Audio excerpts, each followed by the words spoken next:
I want to thank you all for being here to discuss a critical issue for our country's future, winning the race to be the world's leading provider of 5G cellular communications networks. It's all about 5G now. We were 4G, and everybody was saying we have to get 4G. And then they said, before that, we have to get 3G. And now we have to get 5G, and 5G is a big deal, and that's going to be there for a while. And I guess at some point we'll be talking to you about number 6. What do you think? Do you think that's true, Ajit? But right now we want to be the leader in this. We're the leader in almost everything else. And we're grateful to be joined by FCC Chairman Ajit Pai, who's been doing a fantastic job, and Deputy Secretary of Agriculture, Stephen Censky. Thank you very much, Stephen. Appreciate it. And tell Sonny hello. He's doing a tremendous job, really tremendous. Secure 5G networks will absolutely be a vital link to America's prosperity and national security in the 21st century. 5G will be as much as 100 times faster than the current 4G cellular networks. It will transform the way our citizens work, learn, communicate, and travel. It will make American farms more productive, American manufacturing more competitive, and American health care better and more accessible. Basically, it covers almost everything when you get right down to it. Pretty amazing. And just as 4G networks paved the way for smartphones and all of the exciting breakthroughs, they made possible so many things. This will be more secure and resilient. 5G networks will also create astonishing and really thrilling new opportunities for our people, opportunities that we've never even thought we had a possibility of looking at. We cannot allow any other country to outcompete the United States in this powerful industry of the future. We are leading by so much in so many different industries of that type, and we just can't let that happen.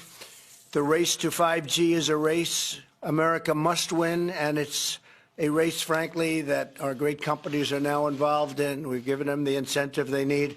It's a race that we will win. In the United States, our approach is private sector driven and private sector led. The government doesn't have to spend lots of money. According to some estimates, the wireless industry plans to invest $275 billion in 5G networks, creating 3 million American jobs quickly, very quickly, and adding $500 billion to our economy.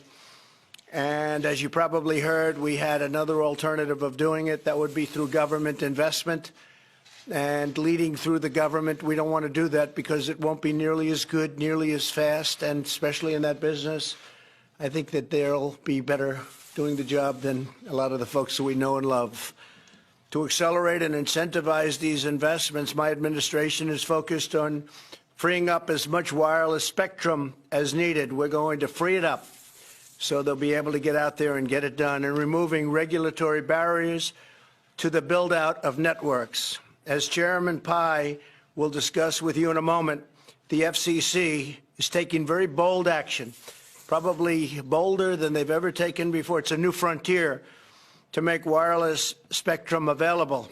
By next year, the United States is on pace to have more 5G spectrum than any other country in the world. That's a big statement because, as you know, some people got ahead of us. We should have been doing this a long time ago, as advanced as it may be. In addition, last October, I directed the Department of Commerce to develop a national spectrum strategy to free up even more spectrum for economic activity, including 5G. The FCC has also taken action to streamline the permitting process for 5G infrastructure with state and local governments. That's a big deal. It takes too long to get permits. We're going to free that situation up, and we're going to put limits, and the local areas are going to listen to us very, very strongly. They have a big incentive to do that. They must now approve new physical infrastructure within 90 days instead of many years. It can sometimes take 3, 4, and 5 years. We're going to put a limit of 90 days. And there is now a cap on the unreasonable fees local governments often charge. They get greedy. They think, hey, we can really take advantage, and it ends up that everybody gets hurt. So we're putting a cap on those fees. These changes will contribute greatly to building high-speed networks across America, and it's going to happen very quickly, very, very quickly. By the end of this year, the United States will have 92 5G deployments in markets nationwide. The next nearest country, South Korea, will have 48.